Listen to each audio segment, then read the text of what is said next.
I call to order this regular meeting of the Victoria City Council. It's our tradition to begin with the Pledge of Allegiance, and we invite you to stand and join us.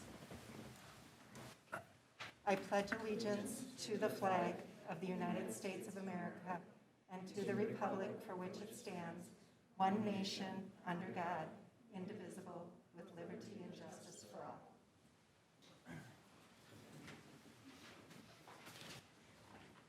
Good evening, everyone. I'm Mayor Deb McMillan, and I want to welcome all of you to the council chambers tonight, our beautifully remodeled council chambers. So we're all socially distanced here so we can be safe and follow the governor's protocols.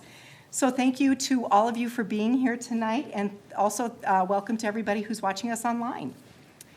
Before we continue with our agenda, we'll have the oaths of office. City Clerk Sydney Patnode will lead the oaths of office. Ms. Patnode?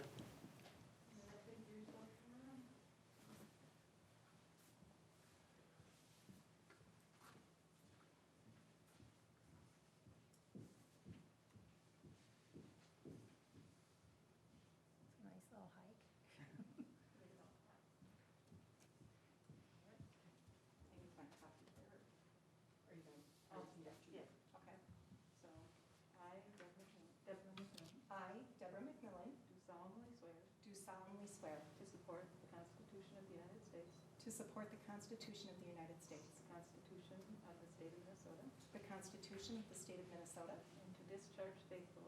And to discharge faithfully. The duties of the office of mayor. The duties of the office of mayor. Of the City of Victoria. Of the City of Victoria. In the County of Carver. In the County of Carver. The State of Minnesota. The State of Minnesota. To the best of my judgment and ability. To the best of my judgment and ability. So help me God. So help me God. Congratulations. I take your hand up.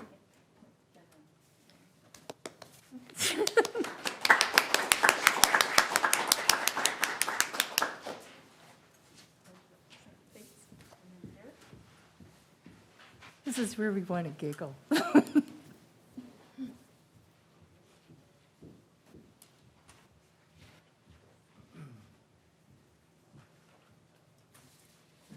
Can they hear from there? Did they pick it up on your microphone?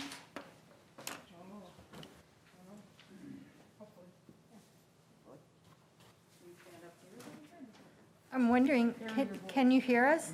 Hear them speak? Oath for the council member. I, Derek A. Gunderson, I, Derek A. Gunderson, do solemnly swear do solemnly swear to support the Constitution of the United States, to support the Constitution of the United States, the Constitution of the State of Minnesota, the Constitution of the State of Minnesota, and to discharge faithfully and to discharge faithfully the duties of the office of the council member of the council member of the City of Victoria of the City of Victoria in the County of Carver, in the County of Carver, the State of Minnesota, the State of Minnesota, to the best of my judgment to the best of my judgment and ability. and ability. So help me God. So help me God. Congratulations.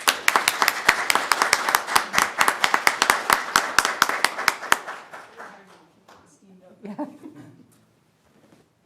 And then Tab.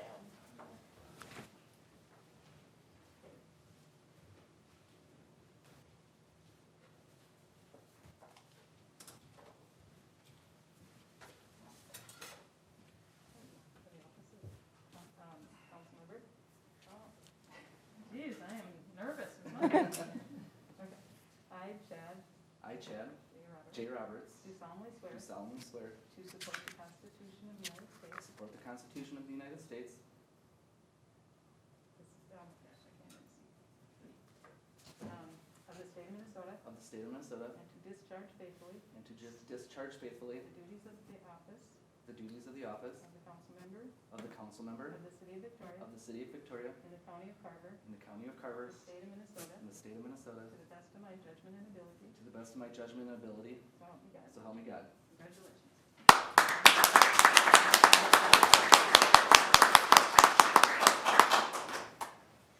Congratulations to all of you.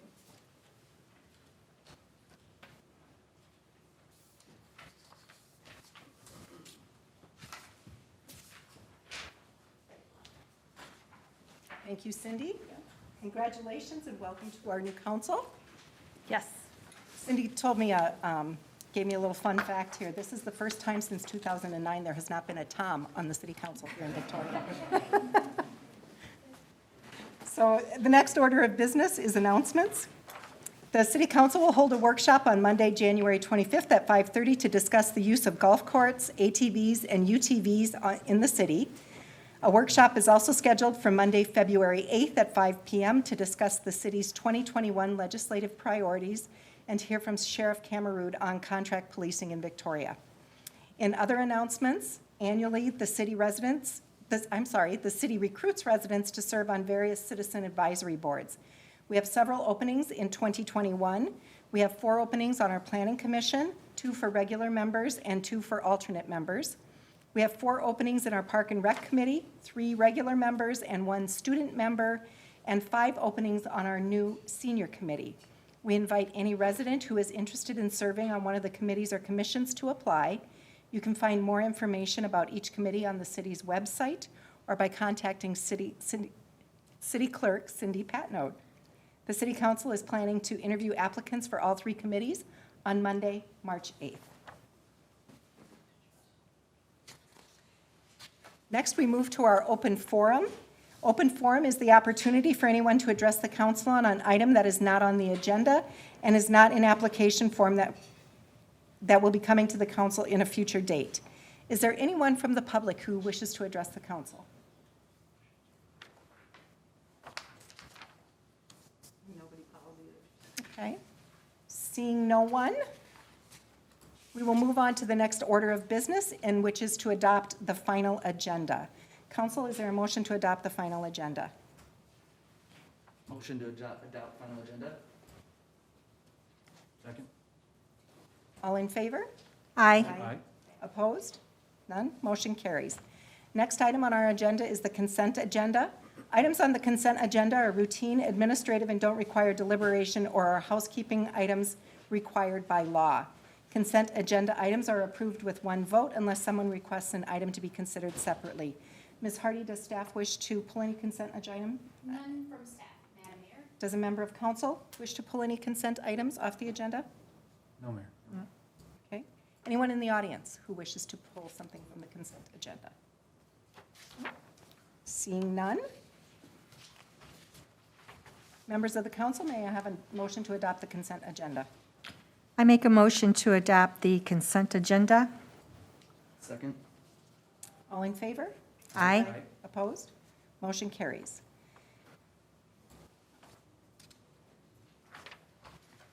Next item, we are now at our regular agenda. The first item on the agenda is 7.1, declaring a vacant council member seat.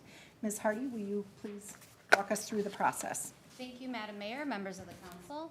We're happy that we're meeting here in person today. It's nice to see everybody face to face. So the first item that we have tonight is to declare the vacant council member seat, which was vacated by now Mayor McMillan, who just took the mayoral oath. And that means midterm, that will leave your former council member seat vacant. So the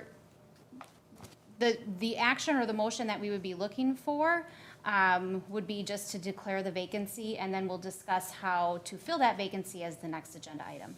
Terrific. Council, is there any questions or any discussion about that item? No. No. If not, then I'll entertain a motion. Motion to declare vacant seat? Second? All in favor? Aye. Any opposed? Motion carries. Next item, 7.2, council will discuss how to fill the vacant council seat. Ms. Hardie, the floor is yours to tell us our options. Thank you, Madam Mayor, members of the council. You have just declared a vacant council member seat, and that seat is happening just shy of 2 years left, which means you have some options under statute on how you'd like to fill that vacancy. In your staff report, there was detailed information about the different options that you have. And there are, of course, some variations to some of those as well. But staff highlighted a few of the ones that are maybe more common practices. And we're happy to answer any questions. So City Clerk Patnode myself and our city attorney, Bob Bose, are all available to answer any questions. Your first option would be to hold a special election.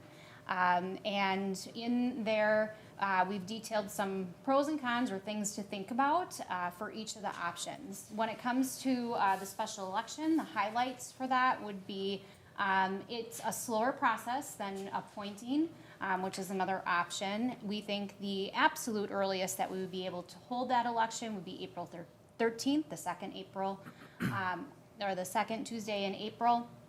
And then more realistically, we think May would be the better option.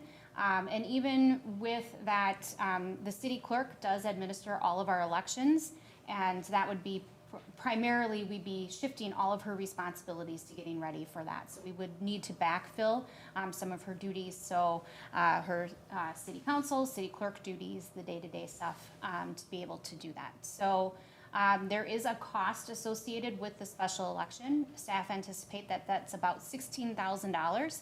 The reason for the higher cost is we, the city, would be bearing the brunt or the burden financially of the entire cost of the election. In election years, those costs are shared with the county. The county does a lot of the training, the ballot printing, and those costs are shared amongst all the cities within the county and the county itself. And when we have a special election in those non-election years, those costs fall entirely to the city.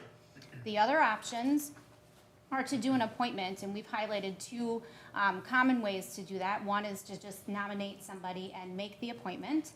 The other one would be to solicit for interest, maybe through an application process, and then conduct interviews. We would maybe suggest using a similar process to how you fill your vacancies for your citizen advisory boards. Those are the Planning Commission, Park and Recreation Committee, and other committees like that, that you would use a similar process. We feel like we could move very swiftly. We would be prepared to have the advertisements up in the next 24 to 48 hours on social media, our website. We would also do a publication in the paper, our official paper, which is the Chanhassen Villager. So with that, I would stand for any questions, but would hand it back to Madam Mayor and the council members to discuss. Great. Council, I'd like to open the floor now for discussion. Thoughts?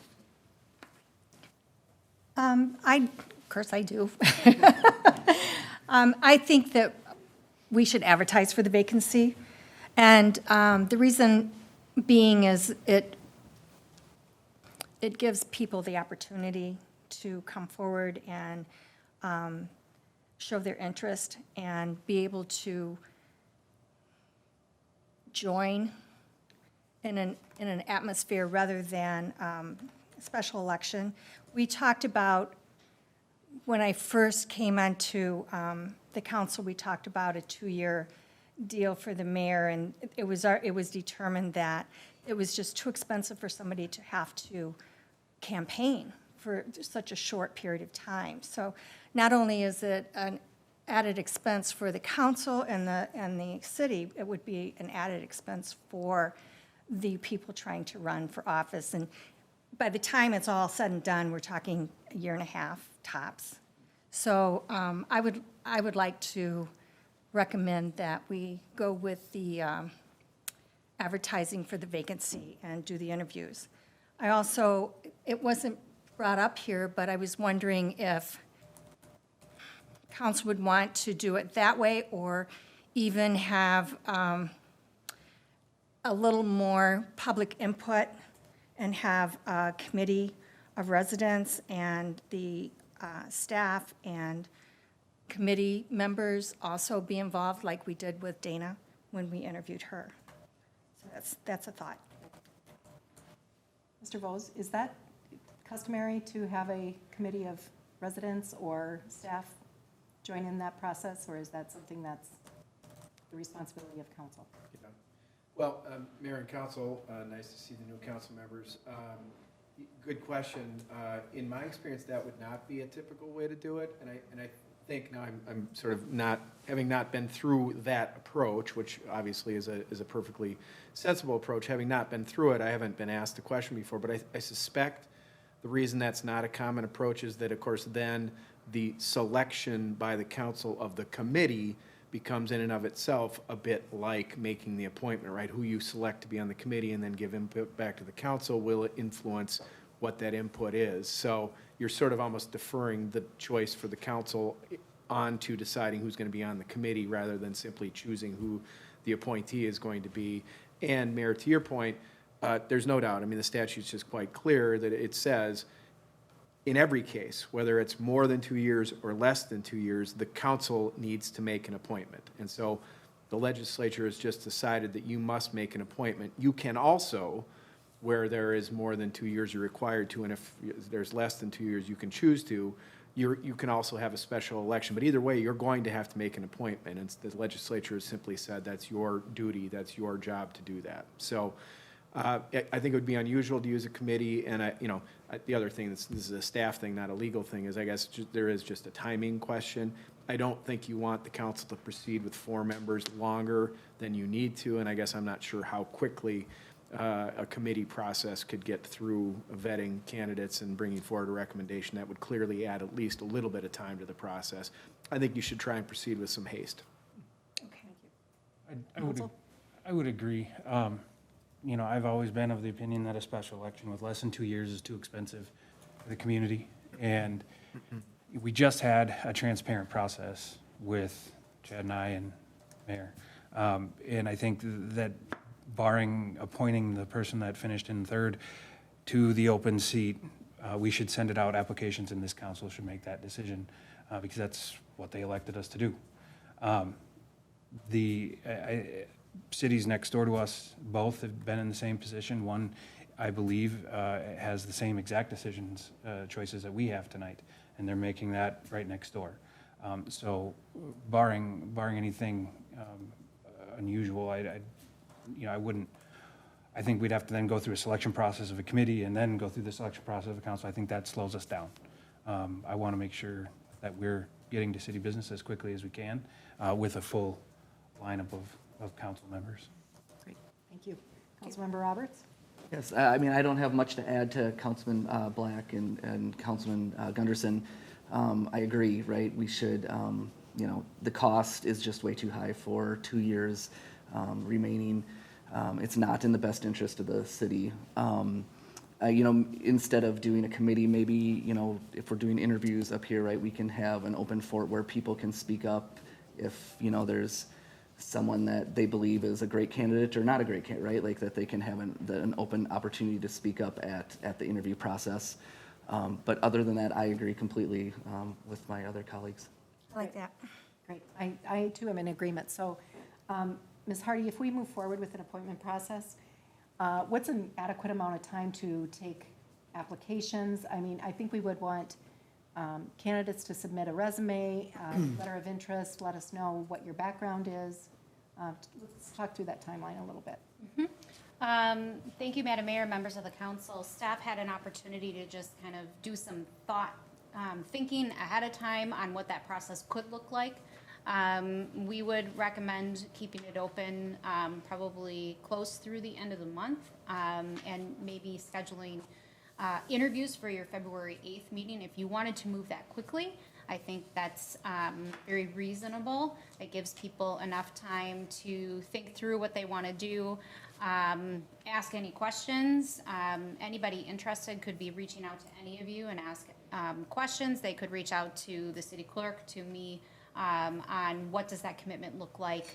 And we want to make sure that there's an opportunity for people just to understand what it is they would be signing up for the next 2 years. And just for a clarification piece, which I didn't mention before, but since we're talking about it, this is just to fill and complete out that council member term, which would expire in December 31st of 2022. So it's just for the remaining balance of that term.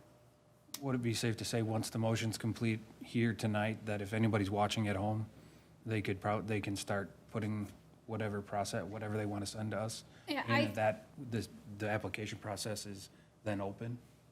That's correct, Councilmember Gunderson, Madam Mayor, members of the council.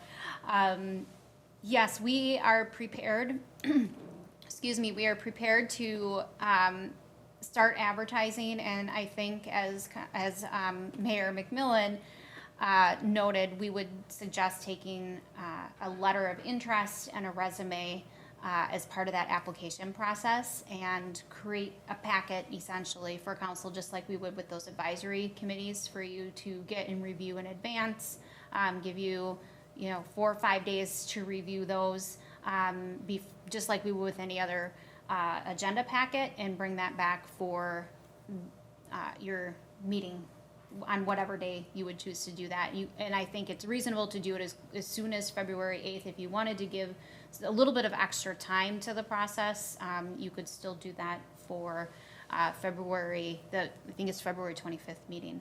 I would like to note that right now we are scheduled to go for our strategic planning session that first Friday in March, which is what staff is keeping in mind when we're looking and making the recommendation for the timeline. Of course, we can always delay or push out that, but it would be nice to have the full council available for that March 5th strategic planning session. I see no reason not to move expeditiously with this and get our new council member to be able to join us at our planning session. And so council, it looks like we are in agreement. Yes. Ms. Patno, do you need something more official than that? You need a motion? Probably would need a motion. Okay. I'll entertain a motion. We don't have one prepared, though, do we? No, but I'd like to make a motion to do, Ms. Hardie, go ahead. go ahead. Give us the words. Thank you. I would recommend a motion to direct staff to advertise for the vacant council seat, and for us to conduct the interviews at the February 8th meeting, or immediately following the February 8th meeting. Okay, so moved. And a second. Second. Terrific. All in favor? Aye. Any opposed? Motion carries. At this time, I will now recess the Victoria City Council meeting so the members of the Economic Development Authority meeting can convene. Commissioner Black. Thank you, Madam Mayor. I'd now like to call to order the Economic Development Authority meeting. This is our annual organizational meeting. Are there any additions to the agenda? None. No, seeing none, we'll move on. Our first order of business is to elect EDA officers for 2021. Is there, Commissioner Black, I'll make a motion to adopt the slate as it appears in the agenda report. second? Second? Okay, motion carries. All in favor? All in favor? Aye. Aye. Okay. Our next order of business is to approve the July 13, 2020 EDA minutes. Is there a motion? I'll make a motion that we approve the July 13th, 2020 EDA minutes. Second? Second. All in favor? Aye. Opposed? Nothing. So, ladies and gentlemen, there are no more items to come before the body. And with that, I will ask for a motion to adjourn.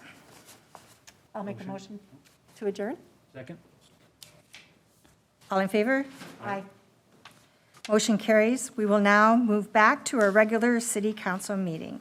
Madam Mayor. Thank you, Commissioner Black. We will now reconvene our regular city council meeting. Members of the council, our next item is 7.4, which is to ratify the action of the EDA and the election of officers for 2021.